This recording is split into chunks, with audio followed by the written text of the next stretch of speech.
In the late 1950s, there appeared on the chess scene a flame of such brightness that many observers felt that he had been sent by the goddess of chess, Kaisa herself. A young man from Latvia, Mikhail, played like the great swashbuckling attackers from the past, in an age when chess was supposed to be more scientific, more defensive. While his opponents were looking to control weak squares, Tal would sacrifice his pieces with reckless abandon, and when he was done, the blood of many a king would be on his hands. He was like a hurricane that never rested. His undying force was so strong that at age 23 he achieved his destiny and became for a time the youngest world champion in the history of chess. Here is one of his games.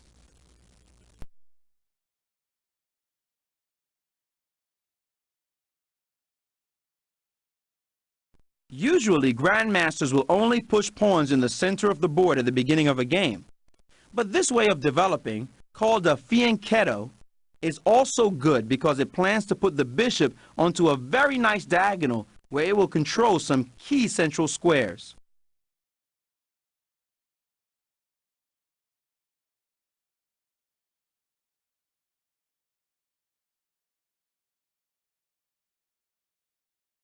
Now white plans to fianchetto the other bishop. In the meantime, Tal simply develops all his pieces towards the center of the board.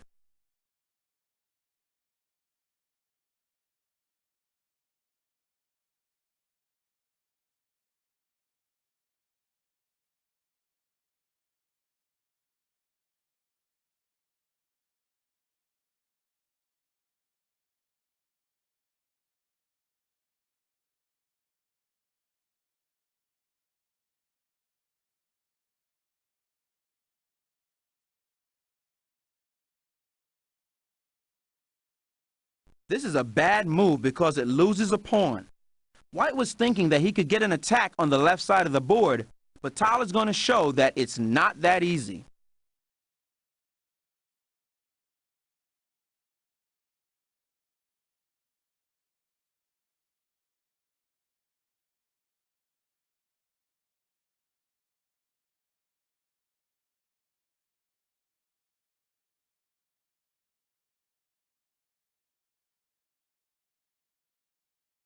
Now that black's rooks are connected, he will start thinking about how to attack.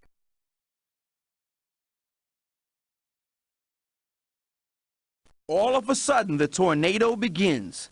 If white takes the pawn with his knight, black can push his pawn and attack the other knight, and it's trapped. It has absolutely nowhere safe to go.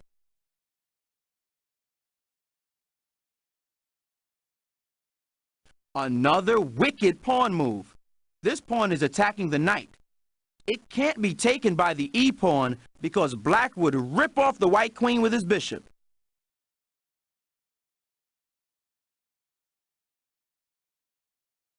Now black has a pawn and a bishop in white's face, and the queen has to move.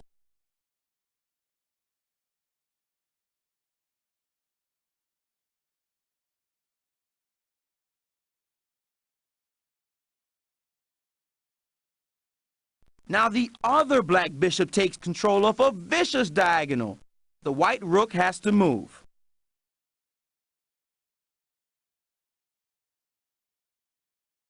Now the bishop is posted up down low like Shaquille O'Neal, and now it's attacking the other rook.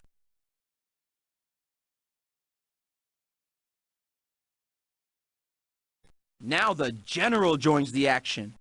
If we divided the board in half and said that this was white side and this was black side, we'd find that black has 5 of his attackers in white's territory, while white has none in black's.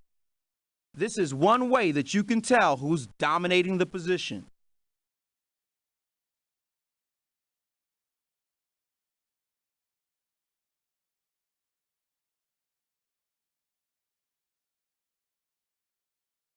Now black is attacking the queen.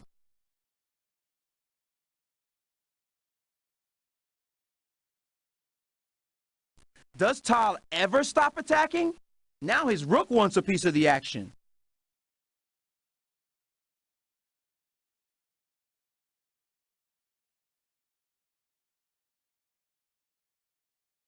White has just taken a knight. Black should probably take it back, right? Tal wants more than just a cheap knight. Right now, he's after White's queen. White is desperate to get Tal off his back, so he offers an exchange of queens. Check. Now Black dares White to take the knight. If bishop takes knight, then queen takes knight on f1 would be checkmate. Now, will Black exchange queens? 40 lashes if you said yes. When you're hunting down a king, you need the biggest, meanest dog you can find, and the queen always qualifies. Now, do you see the winning blow? Boom! Just like that, the game's over. If you don't believe me, let's look and see why.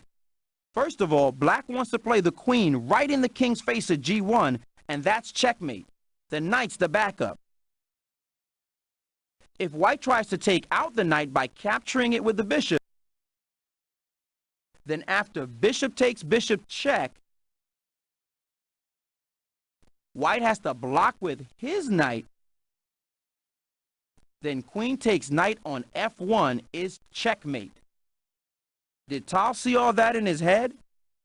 Does Michael Jordan shoot jump shots?